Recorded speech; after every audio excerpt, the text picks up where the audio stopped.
Citation.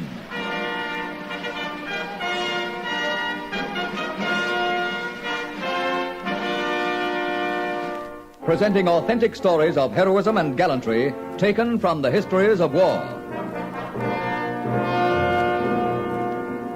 And here again are the headlines. Fears are held for the safety of 5 people aboard an island trading lugger missing in the Bismarck Sea. It was last seen at Dargwa in New Guinea. Turn that radio off, Chris. The Bismarck What's the matter with Sea- you, Mackie? Was that any news? What's the matter now? You gone into a trance or something? Macca! Macca! Macca!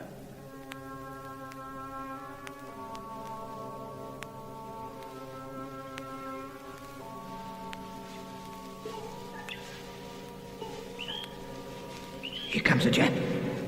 This way, sir. Heading this way. Freeze. Let him come right up.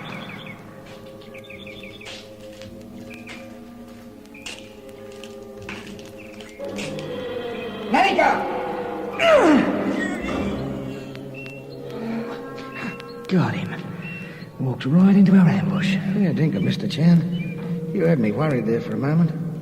I thought that Jap was going to walk right on top of us. Yeah. Well, that's one Jap that won't walk again. Come on, let's see if we can ambush another one before tea time. Yeah, I gotta pay you, Mr. Chown. You're keen on this single-handed combat.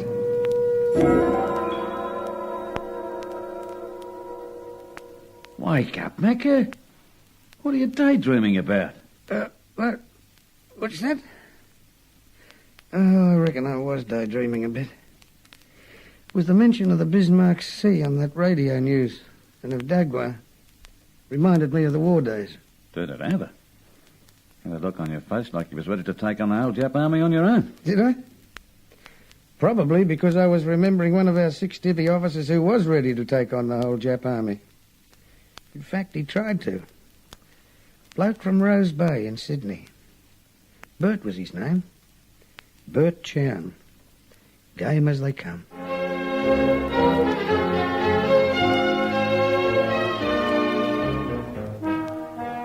The story of NX 24405, Lieutenant Albert Chown, BC MM.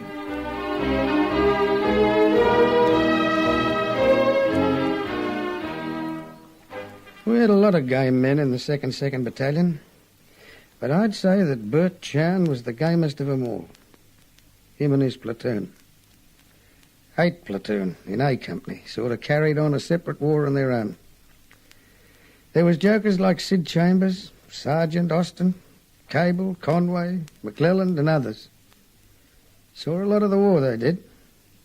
Bardia, Tobruk, right through the end on the New Guinea coast at Wewak. This bloke Chown, you gave him a build-up. Was he good? Was he good? Lieutenant Bert Chown couldn't get enough fighting. He used to go out at night stalking Japs right inside their own lines. Knife or bayonet in the dark, and only a grunt from the Jap. Hit-and-run warfare was his specialty. And so it was. Hit and keep hitting.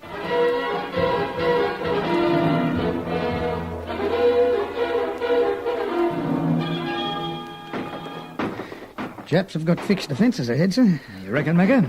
Sounds like only a few rifles to me. What's that sound like, sir? Machine guns in fixed positions, Macca. So what do? Let a few Jap bullets stop us? I got an idea what you were going to do, Mr. Chown. You're with me, men! I got it forward! Down, sir! Down! Oh, he won't stop.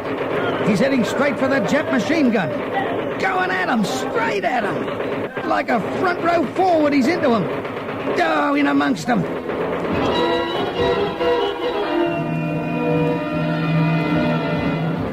Lieutenant Albert Chown had won the military medal for his bravery in destroying an enemy strongpoint early in the New Guinea fighting. But the time of his great valor was to come as the 6th Division veterans probed along the coast towards Wewak. Midway through that campaign, the 6th Division had killed 2,200 enemy and taken 42 prisoners.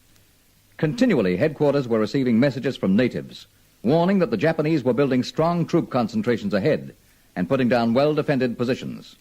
He was digging in and laying his guns and mortars to stop the advance by the 6th.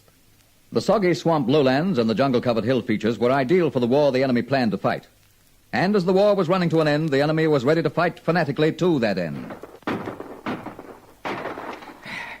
So far, so good. Nice mess these Japs have left on this airfield, sir. They didn't have much choice, Mecca. Those wrecked Zeros and Betsies were burned out by our air attacks. Yeah, but I thought this Dagwar airfield would have looked better than this mess. Japs might be tossing in the towel, eh? I wouldn't think so. See along there? Yeah? That's the way we've got to head along the coast to take Wewak. See those ridges up there inland? Yeah, I see them. 3, 4, 5 or so of them. That's where the Japs will make a stand.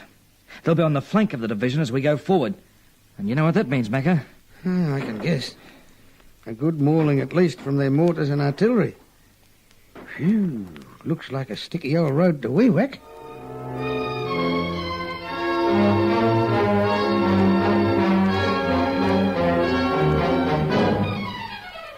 And it was to be a sticky old road to Wewak. As the Australians moved on from Dagwar airfield, they moved into the sights of Japanese gunners and mortarmen on the heights above the coast. Japanese divisional headquarters and the remnants of 2 infantry regiments lay waiting on 5 ridges flanking the route the Australians would take. They were dug in, their heavy weapons well concealed in that high country. They were ready to halt the 6th Division by ambush and bombardment.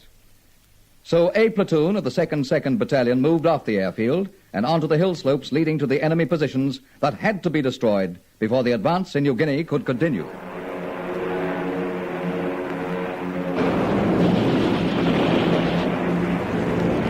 The Air Force has given them a preliminary taste. Yes, Mecca. Unfortunately, I fear, under that smoke on those ridges, though, the Japs are well dug in.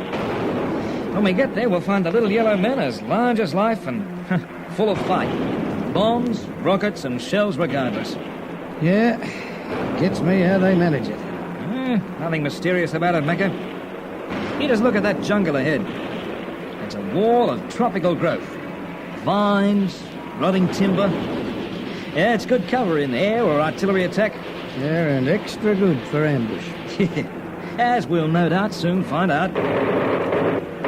Hello? Started up already. The right flank. Yeah, we're getting down to business early.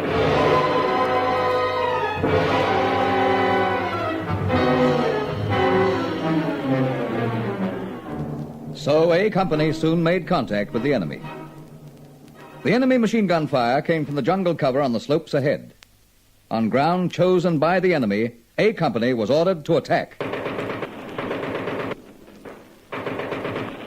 Now keep moving forward, lads. We've got to shift the Jap right out of here. Now, we're not in the lead, but we soon will be. Come on! Come on, Eli! Come on!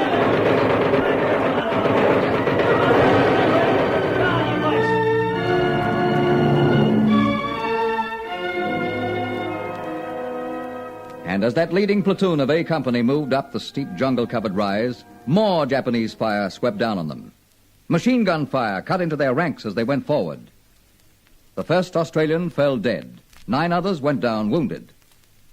The leader of a platoon on the flank was among those wounded, and the enemy fire continued. You all right, sir? Yeah, sure. Thanks, Miller. Yeah, those fellows in that platoon to the flank have taken a caning. Almost cut in half.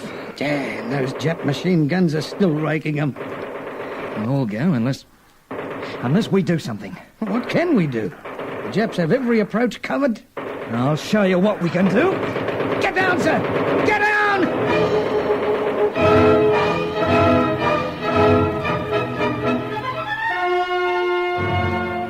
But Lieutenant Chown had no intention of going down.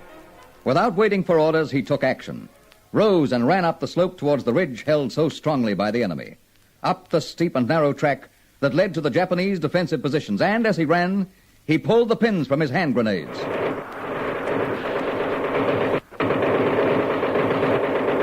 He's letting go of the grenades. Good throwing, sir! Good throwing! He's knocked 2 guns out. 2 guns. But there's still plenty ahead. He'll never make it. Come on, men! Come on! We can shift down! Okay, sir! We're with you!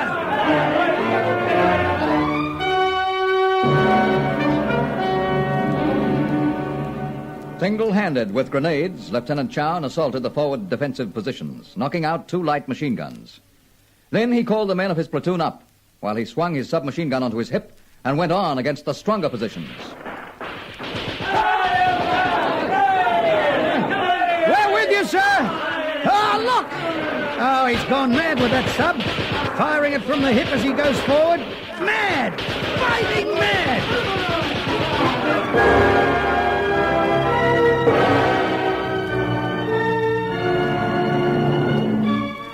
Defying the heavy fire, Lieutenant Chown ran ahead of his men, spraying the Japanese positions with submachine gun fire.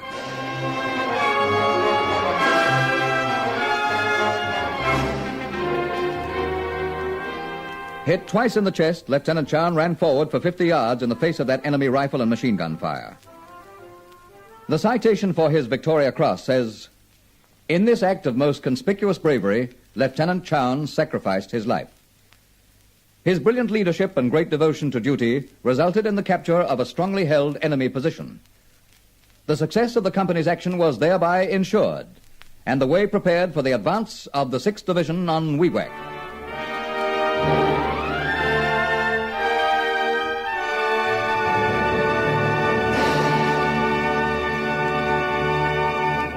Citation.